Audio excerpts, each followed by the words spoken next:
Và Minh Tuấn. Chào mừng quý vị khán giả quay trở lại với chương trình Come Out. Và sau đây xin mời khách mời của ngày hôm nay. Cái là em thay đồ xong hết, mẹ em bắt em là nghe nói như vậy đó, có không? Rồi lúc đó là sẵn cơ hội là em come out với mẹ em luôn. Rồi mẹ em khóc rất là nhiều. Cha thì đỡ hơn, cha không nói nhưng mà cha buồn thì thấy rõ.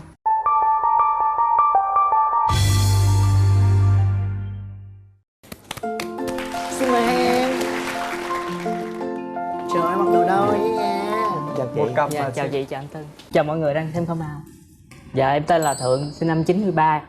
Đây là Quốc, sinh năm 86. Em đến từ Cà Mau. cả hai người đều đến từ Cà Mau. Dạ, đến từ Cà Là Mau. hai người đi xe lên đây để tham gia chương trình. Dạ đúng rồi. Em bắt xe từ lúc 10 giờ hôm qua, lên tới đây là 4 giờ sáng. Hai bạn cầm cái gì trên vai vậy? Dạ. Bằng khen là cái gì vậy? Dạ đây là hai đứa em được cặp đôi hoàn hảo vào lúc năm tôi ơi, cặp đôi hoàn 2017. hảo. Cặp đôi hoàn Hèn gì hảo chị thấy hả? sách vô cho tưởng là thăm như có quà chị tặng hai chị em bận. Rồi có cái này để khoe. Khoe hả? Cho tưởng là tặng bằng khen cho hai chị em mình chứ. Làm sao nào mà mình có được cái giải thưởng cặp đôi hoàn hảo của cộng đồng Cộng đồng LGBT LGBT tỉnh Cà Mau? Tỉnh Cà Mau. Là do năm 2017 á, là ở Cà Mau có tổ chức mà cuộc thi Việt Rai. Rồi tụi em vô đó tham gia chương trình thì được mọi người bình chọn là cặp đôi hoàn hảo. Ủa, cuộc thi đấy là mình thi về cái gì hả? Thi về Đó. hát là thi về diễn xuất, là Hát. thi về thời trang. Hát, diễn xuất, thời trang có hết. À, Ở đó là có các anh thì- chị em cộng đồng mình vô mình diễn. Là hai em được bình chọn trong cái cuộc thi đó. Dạ. Rồi hai người đã thi cái gì ở trong đó? Khách tham Khách dự mời. thôi. Cái giống như là sẽ có một cái phần là bình chọn là cặp đôi hoàn hảo á chị. Thấy cặp nào đẹp nhất thì chọn.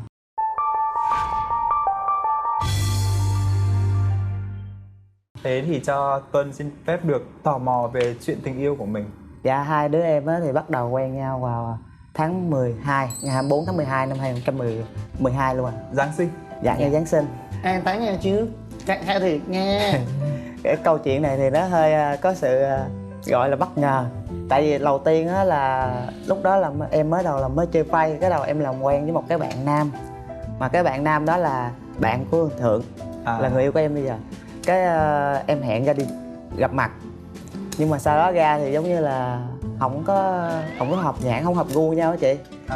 Mà lúc đó có thằng Thượng đi theo, dẫn Thượng đi theo, cái người đó mới làm mai thằng Thượng cho em. Rồi lúc đó là em mới quen với thằng Thượng. Làm mai xong rồi dính luôn vậy đó. Dạ. Cái cảm giác đầu tiên của Thượng đối với Quốc là như nào? Lần đầu em gặp thì em không có cảm giác gì chứ. Tại vì em chủ yếu là hẹn là nói là hẹn với bạn em thôi. Em ra em cũng không có để ý nữa. Rồi mấy bạn em mới nói là thôi người này coi cũng được đó, cái cho em số điện thoại rồi tối em mới nhắn tin. Bao lâu sau đấy thì chính thức quen nhau? Tầm khoảng 1 tháng. Chuyện tình yêu của hai người nó tiến triển có tốt không, hay là có những cái Ngang kỷ trái niệm đào gì? cãi nhau. Hay là kỷ niệm nào không? Nói chung là tình yêu của mấy em á, lúc đầu á thì cũng gặp nhiều khó khăn lắm chị. Về kinh tế chị. Ngay cái thời điểm mà em bị thất nghiệp, Thượng á cũng thất nghiệp luôn. Khi mà về nhà ở á, là hai đứa quen nhau là không đi đâu hết. Tối ngày là nằm trong nhà ôm nhau không. Không có tiền để đi ra ngoài luôn. Là hai người thuê nhà ở riêng? Ở Dạ. nhà em luôn. Xong rồi cái thời gian khó khăn đấy kéo dài lâu không? Cũng không lâu, tại vì lúc đó em bắt đầu em xin việc làm. Cái đầu từ từ nó ổn hơn. Rồi hai người đã trải qua bao nhiêu lâu để có thể ổn định hơn? Cái thời gian ổn định là khoảng 2 đến 3 năm. Tại vì lúc đầu á là đi làm á, em làm, Thượng nó ở nhà. Cái mà công ty của em làm á là phải xa nhà lắm. Mà người ta á là cho em ở là công ty, nhưng mà giống như là hai người mới quen mà chị, xa nhau quá thì nhớ nhau chịu không nổi. Thành ra là em phải chạy từ công ty chạy về nhà, sáng đi chiều về đó chị, mà cách nhau khoảng 20 mấy cây. Mà giờ về của em làm xong công việc hết là khoảng 2-3 giờ đêm mới về tới. Tại làm cả tối anh, tới 2-3 giờ đêm nữa. Rồi ngày hôm sau mấy giờ là em phải đi làm? 2-3 giờ chiều bắt đầu làm, rồi tới 2-3 giờ đêm là hết giờ làm. Em nhớ có một đợt á, là khi mà đang làm xong cái đầu trên đường em về, cái đầu chạy xe máy giữa đường bị xì bánh xe. Xì bánh xe mà đó là đoạn đường rất là tối nha, mà nhà thì vắng nữa, không có ai chứ. Cái đầu em chạy về, cái đầu Thượng nhà nó điện cho em á, nó nghe em nó bị hư xe á, đầu lo. Đầu ông mới xách chiếc xe đạp á, ông chạy đi tìm em. Lúc mà em đang chạy giữa chừng gặp ổng, kêu cái Cảm động đó, quá ha. Dạ đúng anh, lúc đó rất là cảm động luôn. Ủa, đấy có phải là kỷ niệm đáng nhớ nhất của em không, hay là còn kỷ niệm nào khác không? Cái đó là kỷ niệm dạng như là lúc mà trong khó khăn á, đó là kỷ niệm mà rất Đúng là rồi. đáng nhớ. Còn như là kỷ niệm vui á thì dạ em là biết em là thích ăn giặt la gai đó. Cái đầu học nấu mấy món trên mạng. Bữa đó có nấu cái món trà sữa trân châu đường đen. Nhưng mà em biết nấu hả? Em coi trên YouTube đó rồi cái em làm, em bắt chước em làm. Rồi em hỏi là nấu gì cho em ăn vậy, cái đầu dặn bỏ không cho em ăn luôn, đem cắt ly mà trà sữa đó vô tủ lạnh cắt luôn, nghỉ nói chuyện luôn. Tại vì công sức mình làm anh lên không Mà mà hỏi hỏi. sao nào đó món trà sữa chân trâu đường đen, chỉ như bây giờ quậy lên đen thù lù chị cứ phải hỏi, đằng sợ không biết sao hỏi. Thôi với kiểu này biết người ta thương xong rồi hay giận lẫy vậy Bà đó. này cũng hay hờn má quá à. Chưa gì hết mới hỏi câu đó, thí dụ ta ăn ví dụ ta nói chợ sống ngon thì giận được, còn ta hỏi cũng cho nữa. Rồi kỷ niệm của em đối với Quốc là gì thưa? Là năm 2017 anh, là ngay sinh nhật của em luôn. Cái ổng không có nói gì tới sinh nhật của em luôn, nguyên một ngày luôn. Em chờ thử có chúc mừng sinh nhật cũng không chúc mừng luôn. Nhiều khi ở chung nhà đó, Dạ. ta thấy quen quá mà ta luôn. Chưa Nhưng mà chị, bình chưa. thường, nhưng mà Chưa bình thường nè. là phải nhắn tin rồi này kia Phải nhắn buổi tin sáng. chứ, sinh nhật người yêu mà không nhắn tin Dạ. nè. Hò quá, giận là đúng, cái này là Chưa giận là chị đúng. ơi, câu chuyện Chưa hả? Cái không nhắn tin không gì hết trơn luôn. Cái tối cái cũng không nhắc tới, chở em đi ăn, vòng vòng xong rồi chở về nhà. Em thấy buồn trong bụng, nó sao mà ngày sinh nhật mình mà không nói năng gì hết trơn. Vô tư quá. Dạ. Cái ổng kêu em lên lầu đi, cái em leo lên trên lầu em ngồi, cái xong em nói ông này chắc làm cái gì nè. Rồi ổng, chị thấy ổng đem lên nến đồ cây nhỏ nhỏ đó, ổng thắp, rồi ổng thắp trái tim, rồi ổng lên ổng đem bánh kem mà nhẫn cưới rồi lên. đó, chị thấy không? Nhẫn Mà- cưới Là lúc đó là em Mà- bất ngờ luôn mà á. vợ em nói câu này mới bất ngờ nè chị. Hỏi anh làm gì giống cầu hồn ấy. Hỏi anh làm gì giống cầu hồn ấy. Tại vì em ấy cái đèn cày xung quanh nè, ấy nhóc đèn cày chứ. Ủa là tối đấy là cầu hôn luôn. Dạ, cái đó là giống như là quà tặng để Gắn kết hai gắn người. kết ha. Còn đính hôn là chưa. Chưa. Mấy em định là khoảng 10 năm. 10 năm. Tí nữa ta sống với 10 năm chứ muốn biết. Tại vì hiện tại bây giờ em còn phải giống như là muốn cho gia đình ổn hết, lo cho gia đình ổn hết mới tính tới chuyện của Mục em. tiêu của mấy em là 10 năm. Tại vì bây giờ cũng được 7 năm mấy rồi. Lý do là về kinh tế hay là lý do về gì? Nói chung là kinh tế thì bây giờ là hai đứa em đã bắt đầu là ổn định rồi. Còn bây giờ vấn đề là gia đình. Là bọn em chưa come out với gia Dạ đình. come out rồi. Đã come out lâu. Nhưng mà vẫn giống như là muốn thuyết phục thêm từ với chị. Bên kia hai gia đình chưa chấp nhận. Rồi Chưa- chị ơi, đã tới Chấp luôn. nhận rồi, Dạ. gia đình Ủa, vậy- đâu vậy- sao đâu. Tại em muốn chờ lo- nhiều năm như vậy. Tại em muốn lo cho gia đình ổn hết. Hai người khi mà chung tay để xây dựng cuộc sống của mình á thì có cái kỷ niệm nào đáng nhớ không? Kỷ niệm lập nghiệp á. Có chị, cái lúc mà tụi em lúc mà mới nghỉ làm ở công ty á thì đi ra là tụi em buôn bán riêng. Muốn bán gì cưng? Em lúc đó là em bán quần áo á. Bán quần áo em hai đứa em chỉ bán ở ngoài lề đường thôi. Lúc đó Là đổ đóng á, trải cái không, em để 2 cây xào á, rồi hai em cái treo xào cổ chị ra. ở đâu? Tại vì lúc mới đầu ra tụi em không có vốn nhiều, tụi em chỉ có mấy triệu thôi. Rồi ra bán thì bữa mưa bữa nắng rồi bán cũng không có được, có bữa dọn ra không bán được cái nào luôn. Rồi bữa nào trời mưa thì cái hai đứa ginh 2 cây xào hai bên nè, chạy vô trong, hết mưa cái ginh chạy ra vậy đó. Rồi bán được bao nhiêu lâu? Bán cho cũng mấy tháng hả chị. Bán Rồi mấy tháng. bán được không có lời gì. Dạ, rồi tụi em suy nghĩ rồi em hạ giá xuống, dạng như mình bỏ Suy xỉ. nghĩ là Từ từ. nếu như mà mình kinh doanh theo kiểu bán nhỏ lẻ như vậy là nó sẽ không có phát triển tốt. Thế mấy em là chuyển qua là bỏ xỉ Bỏ phí. với số lượng lớn. Đó là kể từ đó giờ sau là mấy em công việc ổn định hơn. Vậy là mình phải tích cóp được vốn rồi mình mới Dạ phát đúng triển rồi. lên, đúng không? Dạ đúng rồi. Mất bác sĩ chị nha. Vậy Chị là là cơ em ơi tặng bây giờ không. cũng phải ra gì lắm đấy. 7 năm rưỡi quen nhau đó. Dạ. Thì có lần nào mà gây nhau mà kiểu nổ trời luôn chưa? Ý Tuân hỏi là gây lớn luôn á. Dạ cũng có. Có nhưng mà hai đứa em thì ít có vụ ghen tuông nhau. Tại vì hai đứa em đi đâu cũng phải là có cặp hết. Nếu như mà em đi một mình mà thằng Thượng không đi em sẽ không đi. Thằng Thượng đi đâu là em sẽ một mình, nó cũng không đi. Phải hai đứa cùng đi Nó mới quen được. nhiều rồi. Dạ, là đi đâu mới có đôi. Thì có một lần là gây á, là vì chuyện gia đình. Là giống như là thằng Thượng nó có một thằng em trai. Mà thằng em trai đó lại quen một cái người bạn gái mà em thấy là người bạn gái đó là giống như là cái cách cư xử á, không tốt á. Thành ra là em nói với thằng Thượng là kêu á là nói lại với em. Nhưng mà thằng Thượng nó không nói thì nó lại cự lại với em á. Gật đầu hai đứa mới cự tới em bỏ nhà em đi luôn. Em bỏ đi nhưng mà em bỏ ra công viên ngồi nha. Bỏ đi mấy tiếng đồng hồ luôn, em điện bỏ không đi bắt luôn. máy không gì hết. Rồi em có đi tìm không? Không, em cũng không biết đâu tìm luôn. Tới chiều tối rồi em mới tự động về. Tự động về hả? Đó là lần đầu tiên là hai đứa cãi nhau là quyết liệt nhất. Của em rồi cái bí quyết mà mình có thể giữ được cái lửa ở trong một cái mối quan hệ dài ngày như vậy. Thì theo em á thì lúc nào á thì cũng phải ở bên nhau hết. Giận cũng phải là không được bỏ đi. Còn vui là phải vui chung. Cái này mình giao kèo trước đúng không? Giận nhưng không được Dạ. bỏ nhau. Giận tối nằm ngủ. cũng phải nằm chung giường, không được người nào hết, người quay một bên cũng được nữa nhưng mà phải nằm chung. Nằm chung nhưng mà nói chung là giao kèo với nhau hết trước rồi. Dạ đúng rồi. Đối với Thượng đó, Quốc có phải là mẫu người yêu lý tưởng của em không? Dạ lý tưởng anh. Còn đối với Quốc? Thượng rất là biết chiều em nè, với mà biết lấy lòng bên nhà em là... Rồi cả hai có tật xấu gì không?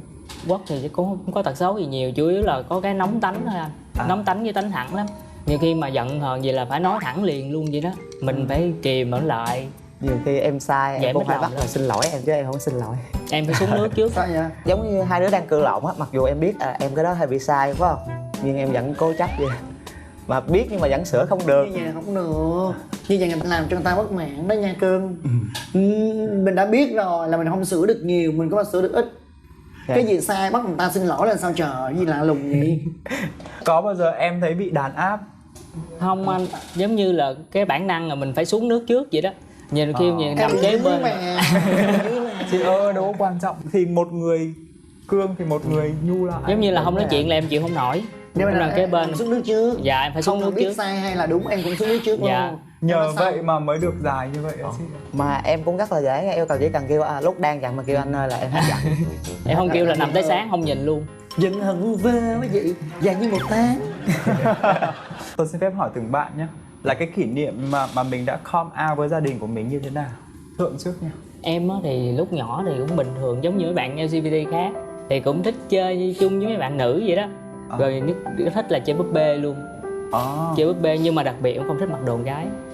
Tại vì nhìn cái ngoại hình của em vẫn rất là con trai, Dạ. rất là nam tính. Tới năm cấp 2 thì mình cũng mình quen thử bạn gái làm sao.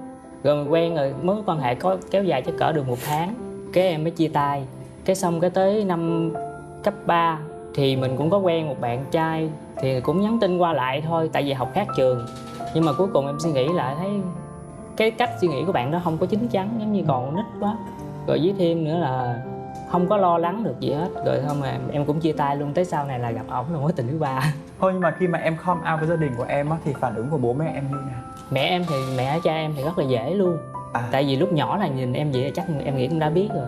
Rồi cái hôm đó là buổi tối ở nhà đang coi phim vậy đó, cái coi phim có một cái đoạn phim nói về cộng đồng của mình LGBT, hai người đang thương nhau, sẵn chớn cái em nói luôn. Em nói với mẹ em là con vậy đó. Rồi mẹ thấy làm sao này kia nọ. Mẹ em bà đang nằm vậy, cái em nhớ em, bà đang nằm cái bà ngồi vậy, bà hỏi ủa rồi bị gì rồi, bệnh gì rồi có trị được không? Tại vì mẹ em là dân lao động mà đâu có biết kiến thức về đó đâu. Cái mình mới giải thích cho mẹ là gì không phải là bệnh này kia cái nọ vậy đó. Rồi cái mới từ từ mới hiểu, cái mẹ em mới nói là thôi mày sống sao sống, miễn sao đừng có vi phạm pháp luật là được. Vậy cái câu chuyện đấy cũng êm đềm dễ dàng. Dạ bên em là cái mau dễ lắm. Còn về Quốc? Của em thì khó hơn. Câu chuyện của em á là lúc đầu á, em từ nhỏ em thì phải chơi trò bạo lực lắm. Nhưng mà cái em thích mặc quần áo mà dạng như thời trang vậy đó. Đó năm đại học luôn là em không quen ai hết. Nhưng mà mấy người trong giống như trong chung lớp á vậy với anh nói em á là chọc bị BD đó. Em ghét, em quen con gái. Quen cho bỏ ghét. Quen cho bỏ ghét. Nhưng mà có tình cảm. Có tình cảm không cưng? Không, mà thật sự nếu mà nói á, thì giống như quen để cho có, giống như là lá chắn vậy chị. Chứ thật sự không có tình cảm. Không bao lâu thì mình nhận ra thôi mình nghỉ luôn. Sau đó thì em mới bắt đầu học xong rồi ra trường luôn, đó là tới khi gặp Định Thượng là em mới bắt đầu em quen, là xác định quen trai luôn. Là mối tình đầu của em. Dạ đúng rồi. Giống như có mấy người kia mà chỉ nhắn tin qua lại thôi chứ không có nói là quen. Tới anh Thượng là em quen luôn. Lúc quen Thượng á là em ở ngoài Cà Mau, em làm công việc á là em phải sống chung với một người chị. Nhưng mà chị em rất là khó. Nhà là tới 10 giờ tối là phải đóng cửa rồi. Mà trong khi Thượng lúc đó đi làm á là em phải đưa đi làm và rước đi về. Mà giờ làm của anh Thượng là tới 10 giờ đêm mới ra. Em thì 10 giờ tối phải đóng cửa. Không sắp xếp làm sao? Lén á chị, chờ nhà ngủ hết, mở cửa lén đi rước. Chứ em thấy vậy đi, thấy giống như là có biểu hiện vậy thì chắc nói em là có người yêu. Nhưng mà tưởng là người yêu con gái. Rồi thấy em nhắn tin qua nhắn tin lại nè. Cái mấy đứa em trong nhà á, bữa đó em đang tắm để điện thoại ngoài á, cái mới nhắn tin, cái đầu mới lại lấy điện thoại em coi. Ngày xưa điện thoại đâu có chế độ mật khẩu vậy đâu. Đó, lấy coi cái đầu đọc tin nhắn mà thấy là mỗi lần em lưu là chữ vợ, cu Thượng. Đó là thấy biết nhắn tin với con trai rồi. Thành ra là mới phát hiện em là bị vậy. ghi chữ vợ không được rồi, tu thượng nữa. Ủa bà lấy bao nhiêu người để mà hiện sao mà phải ghi, đúng không, ghi chữ vợ thôi. Tại ghi ra cho rõ ràng. Rõ ràng nên chính vì ghi cái câu rõ ràng nó bị phát hiện, nó ghi chữ vợ là được rồi. Đó em biết trai gái đúng không, còn tu thượng nữa. Thì đó, Sợ người ta lộn. cái lúc em đi chơi với anh Thượng á là chị em điện thoại trực tiếp luôn, điện nói với anh Thượng Điện là nó thẳng thượng Điện, luôn. dạ, điện dạ. nói. Chị nói sao Thượng? Không Điện biết, thoại chị nói em không sao? biết là chị sao biết số điện thoại em luôn. Lúc đó đang đi Bà chơi, điều tra, hai đứa đi chị Chị chơi. đang nhắn Dạ. tin với em là lúc mà thấy Rồi điện thoại số ấy mà. cái điện cho em hỏi Nói làm sao? ủa thằng Quốc có đi chung với Cưng không, đi về đi chế biết hết rồi. Rồi em nói làm sao? Em nói dạ dạ, tại lúc đó chế có lắm em sợ. Rồi lúc đấy Quốc về. Không, vẫn đi chơi là bình thường à. Lúc đó yêu rồi làm liều rồi. Rồi khi mà em về nhà đó thì mọi người như thế nào? Rồi sau đó là mẹ em mới điện về mẹ em, nhưng mà mẹ em vẫn im lặng, không nói gì hết. Tại em đang ngoài Cà Mau, còn nhà em là trong huyện nữa, em đâu có về nhà đâu, thành ra mẹ em không nói gì hết. Đầu tới Tết là dịp về nhà đó, cái đầu mẹ em á mới bắt đầu, bữa đó là bữa mùng 4 là em có hẹn với anh Thượng là ra Cà Mau nè, đặng đi chơi, hai đứa đi chơi. Cái là em thay đồ xong hết, mẹ em bắt em là nghe nói như vậy đó, có không? Rồi lúc đó là sẵn cơ hội rồi em come out với mẹ em luôn. Rồi mẹ em khóc rất là nhiều luôn. Cha thì đỡ hơn, cha không nói nhưng mà cha buồn thì thấy rõ. Rồi sau đó là em mới bắt đầu dọn qua nhà Thượng. Không mở đi, không đi ra thì tụi nó đi, nó quen người khác, cái gì đâu mà bây giờ. Trời ơi, em nghĩ là em không ra chắc là Thượng ngồi nó chờ luôn. Không ra đi về ngày mai riêng kiếm người khác. Có đâu chị ơi, tình cảm nó phải một sớm một chiều mà. Em biết tính của vợ em mà, không có ấy đâu. Nhưng mà lỡ bữa đó mà không ra đi chưa biết gì xảy ra nha. Không ra, nhưng mà mình có cái câu chuyện, mình có được cái cớ chính đáng mà chị. Thì Em biết ngay vậy. thì cái câu Nếu chuyện không ra là sao, nếu giờ đặt trường hợp không ra đi, giờ em nói thật lòng nha, nếu mà không ra. Chắc em nằm ở nhà em ngủ luôn. Nhưng mà em buồn không? Buồn chị, tại vì em nhắn tin là từ nguyên một buổi sáng luôn, nguyên một ngày trời là ngày nào tụi em phải Nhưng nhắn từ tin. cái buồn nó sẽ suy diễn ra nhiều thứ, đúng không? Nhưng mà không có chuyện gì nói trước được. lúc đó ổng giấu em luôn, ổng đâu có nói với em đâu, ổng ra ổng không nói, Ra tới không sau nói này hả? ổng mới kể. Nếu mà em nói liền em sợ anh Thượng nó bị giống như là Sốc hả? dạ bị Áp giống như lực. thấy có áp lực rào cản hay đâu nó bị chán á, chán nản. Dạ, thành ra thôi em giấu luôn. Sau đó mới em với anh Thượng mới bỏ, không ở nhà bên Chế nữa mà qua bên nhà Thượng là ở luôn, là tới bây giờ luôn. Sau này thì em dẫn anh Thượng về từ cái đầu lấy lòng chị. Lâu dài thì người ta nó cũng thấy cảm Mua lời mến. tâm đức phải không? Dạ đúng rồi. Tôi muốn hỏi nhau ở đây. tại vì mọi thứ của hai bạn này á, hiện giờ đó em thấy nó khá hoàn hảo rồi á. Nhưng mà nãy giờ đó khi mà Tuân nhìn hai bạn, Tuân cứ suy nghĩ là nó sẽ hoàn hảo hơn nếu có một đứa trẻ con ở trong gia đình của mình. Tại hiện tại thì em chưa có muốn là nhận ở ngoài thêm, nhận con ở ngoài. Tại vì ở trong nhà là có em của ông Quốc á, là đã có một bé rồi, em mới nhận người đó làm con luôn, kêu hai em là ba. Em ghét là có con, tại chị biết sao em đi đâu em ghét nhất là có con đứa nít ngồi chính giữa hai em. Chạy xe là em phải ngồi ôm ổng. Còn em không cho người nào mà ngồi ngăn cách hai đứa. Thì cho đứa trẻ con nó ngồi ở trước. Không thích. Vô lý ghê luôn.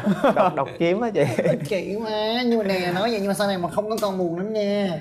Có con rồi mới biết cái cảm giác hạnh phúc của người có con. Bây giờ quá yêu chưa, em chưa suy nghĩ tới vấn đề con cái thì em nói vậy, mà khi em đã có con rồi, có những cái con nít nó rất là đáng yêu, mình không thể nào thiếu được. Dạ. Một ngày đó em sẽ thấy là con nói có chuyện nó đúng. Hai em á là bây giờ đã hạnh phúc tất cả mọi thứ phải không? Chị sẽ thay mặt chương trình chúc hai em sẽ thực hiện được cái ước mơ của mình và sớm thời gian rút lại ngắn còn 10 năm để cho hai em kết hôn, để mà xứng với cái danh hiệu là cặp đôi hoàn hảo. Dạ em Dạ, cảm ơn đúng chị. rồi. Rồi, nhân chương trình này thì Thượng và Quốc có muốn gửi lời gì đến gia đình của mình không? Bố mẹ, những người đã chấp nhận mình và yêu thương mình. Và cảm ơn ba mẹ anh Quốc đã sinh ra anh Quốc, là một người rất là vĩ đại, cho em tất cả những gì em muốn là em đã đạt được hết rồi, nên em rất là hạnh phúc. Em cảm ơn ba mẹ nhiều. Rồi Cảm Quốc Quốc. sao? Cảm ơn cha mẹ, cảm ơn mẹ của anh Thượng rất là thương em. Rồi cảm ơn tất cả mọi người luôn đã ủng hộ hai đứa em trong suốt thời gian khoảng 7 năm mấy lúc nay quen nhau. Hôm nay em có một món quà là cho vợ em, món quà bất ngờ. Rồi em nhắm mắt lại đi. Em nhắm mắt lại, không được mở, không được hí hí nha. Rồi em mở mắt đi. Hôm nay á là một cái kỷ niệm á, là vừa kỷ niệm là 7 năm 4 tháng hai đứa yêu nhau đó. Cái thứ hai là sắp tới sinh nhật của vợ em, và em xin tặng vợ em. Và nhân chương trình đây là em cũng giống như là đang đóng dấu đây là vợ em ha. Rồi rồi. Rồi. Đâu dơ lên xem nào cho mọi người xem nào. Ok. Đẹp quá. Cái cảm xúc của em khi mà em nhận được cái bánh và một chiếc nhẫn cưới rất là hạnh phúc này. Cảm ơn anh rất nhiều. Đáp lại cái tình yêu đó thì em có thể nào dành tặng cho một người bạn đời mình một nụ hôn chẳng hạn. Và chỉ chúc em được 100 năm hạnh phúc. Dạ Em cảm ơn chị, cảm ơn anh. Cảm ơn Thượng, cảm ơn Quốc đã đến với chương trình ngày hôm nay. Cảm ơn quý khán giả đã theo dõi chương trình. Xin mời quý vị hãy đón xem chương trình Come Out Bước ra ánh sáng được phát sóng vào lúc 8 giờ sáng thứ hai hàng tuần trên kênh YouTube của MCV Media và cổng thông tin Mnet Bus.